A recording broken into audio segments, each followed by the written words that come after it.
तो बड़ों को प्रणाम और छोटों को ढेर सारा आशीर्वाद। आज की कहानी शुरू करने से पहले एक घटना आपको बता दूं। ये घटना है गेटे के जीवन से। गेटे कौन थे? तो गेटे एक प्रसिद्ध नाटककार थे। जर्मनी के प्रसिद्ध इस नाटककार ने दुनिया का परिचय रंगमंच से कराया। इस नाटककार का मानना था कि हमारा जीवन एक अभिनय है और ये दुनिया एक रंगमंच है। हम आते हैं यहाँ, अपना अभिनय करते हैं और चले जाते हैं। हमें एक रोल ईश्वर ने दिया है, उस रोल को हम आकर के यहाँ निभाते हैं और जब हमारा किरदार कंप्लीट हो जाता है तो हम यहाँ से चले जाते हैं। गेटे सबसे इसी बात को कहता। वो सदा मुस्कुराता रहता। विभिन्न प्रकार के नाटकों में उसने अभिनय किया। उसके अभिनय को बहुत सराहा गया, बहुत सारी तालियां बजी। गेटे खुद भी जब अच्छा अभिनय करता तो तालियां बजाता। गेटे का उस दिन अंत समय था और आखिरी वक्त में उसके पास लोग उसे घेर करके बैठे हुए थे और उस टाइम पे गेटे लोगों से बात नहीं किया, कुछ भी बोलता नहीं था। लोग बस उसे देखे जा रहे थे कि अब अंतिम सांस निकलने वाली है। गेटे सबको देखता रहा। जब उसकी अंतिम सांस लेने की बारी आई तो उसने दोनों हाथों से जोरदार तालियां बजाईं और लोगों के आगे अपने एक उंगली के इशारे को इस तरह करके उसने बताया कि कैसे जीवन का पर्दा गिरता है और तब जाकर के गेटे ने आखिरी सांस ली। मतलब वो इंसान आखिरी पलों में भी जाते जाते दुनिया को बता गया कि दुनिया एक रंगमंच है और हम यहाँ अपना अपना किरदार निभाने आते हैं। अब शुरू करते हैं आज की पहली कहानी। ये कहानी है एक सेठ जी की। ये कहा जाता है कि सेठ जी बड़े बेचैन रहा करते थे और लोगों से ये पूछा करते थे कि किस भगवान की आराधना सबसे अच्छी होती है। तो तमाम लोग तमाम तरह का उत्तर देते। उनके किसी मित्र ने उन्हें समझाया कि तुम एक काम करो कि गणेश भगवान की आराधना करो, सबसे सच्चे और सबसे जल्दी मान जाने वाले भगवान है। तो भगवान में भी इस तरह का अंतर। अब वो गए और बाजार से जा करके गणेश जी की मूर्ति खरीद करके लाए और जब गणेश जी की मूर्ति खरीद करके लाए, साथ में बहुत सारी किताबें, वेद, स्तोत्र, मंत्र और बराबर घंटा घड़ियाल लगा करके पूजा आराधना आरंभ की। नित्य प्रतिदिन सुबह शाम पूजा आराधना करते। लेकिन कुछ दिनों तक अब करते रहे, उससे कुछ उनको ये था कि फ़ायदा उनको प्रतीत नहीं हुआ, क्योंकि वो हर बार जब पूजा करते तो वो ये उसका नफ़ा नुकसान देखा करते कि कुछ फ़ायदा हो रहा है कि नहीं, कुछ फ़ायदा हो रहा है कि नहीं, जैसा कि हम अमूमन करते हैं। अब जब 10-15 दिन ऐसे बीत गए, उन्होंने अपने मित्र से कहा कि भाई गणेश जी तो कुछ सुन नहीं रहे, मैं क्या करूं, कुछ समझ में नहीं आ रहा। मित्र ने कहा कि शायद तुम्हारी आराधना सच्चे मन से नहीं है। अब जैसे तैसे नाटक करके सच्चा मन उन्होंने पाना चाहा। सच्चा मन तो भाई अभिनय करने से मिलता नहीं है।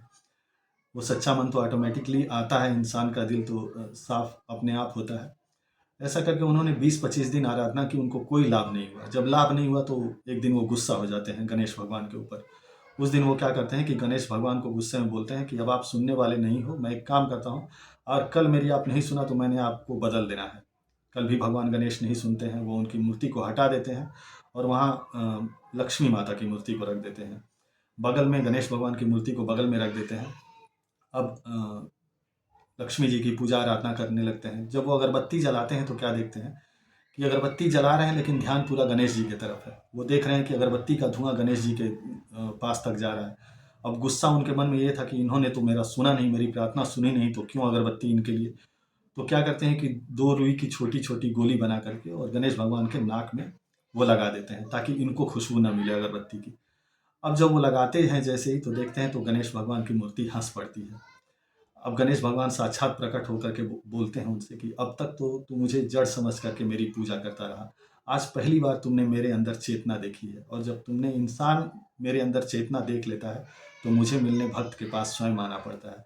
तो सच्ची पूजा और सच्ची आराधना ये है कि भगवान को हर पल महसूस करते रहें, उनमें चेतना का अनुभव करते रहें और जीवन में आगे बढ़ते रहें। एक छोटी सी घटना ज़रूर आपको शेयर करना चाहूँगा। ये घटना है भाई भाई के प्यार के ऊपर। ये घटना है गोपाल कृष्ण गोखले की। कहा जाता है कि बचपन बहुत अभाव, बहुत गरीबी में बीता। शिक्षा दीक्षा स्कूली जैसे तैसे पूरी हुई। जब कॉलेज में जाने की बारी आई तो उनकी भाभी ने अपने जेवरात उतार करके उनको एडमिशन के लिए पैसे दिए और कहा जाता है कि जब वो विश्वविद्यालय में दाखिला लिए, उस टाइम पे इनके भाई गोविंद राव की पूरी सैलरी 27 रुपये थी। अब 27 रुपये में से 11 रुपये इनके भाई निकाल करके बाकी के 16 रुपये इनकी पढ़ाई के लिए दे दिया करते थे। पढ़ाई पूरी करने के बाद गोपाल कृष्ण गोखले की जॉब लगती है और ये नौकरी लगती है 35 रुपये मासिक तनख्वाह पर। जब 35 रुपये तनख्वाह की नौकरी लगती है तो जवाब में गोपाल कृष्ण गोखले 10 रुपये अपने पास रख करके 25 रुपये अपने भाई गोविंद राव के पास सहर्ष भेजते हैं लिफाफे में रख करके। गोविंद राव इसको अस्वीकार करते हैं, कहते हैं कि नहीं, इस पर मेरा कैसा है। अब इसके जवाब में गोपाल कृष्ण गोखले बड़ा ही प्यारा सा एक सुंदर सा जवाब देते हैं। कहते हैं कि भैया ये मत समझिएगा कि ये पैसे का जवाब पैसे से है, ये श्रद्धा का जवाब, ये ममता का जवाब श्रद्धा से है, ये प्यार का जवाब प्यार से है। आपका ये प्यार है जो मैं कुछ अपनी श्रद्धा से लौटाना चाह रहा हूँ। तो अगर भाई भाई में प्यार होता है, जहाँ पे एक भाई दूसरे भाई के लिए न्यौछावर करता है अपना सब कुछ, तो भाइयों में प्यार बढ़ते ही जाता है और ममता बढ़ती ही जाती है, श्रद्धा बढ़ती ही जाती है। उम्मीद करता हूँ कि दोनों कहानियाँ आपको पसंद आई होंगी। धैर्य के साथ सुनने के लिए फिर से आपका बहुत बहुत बहुत आभार।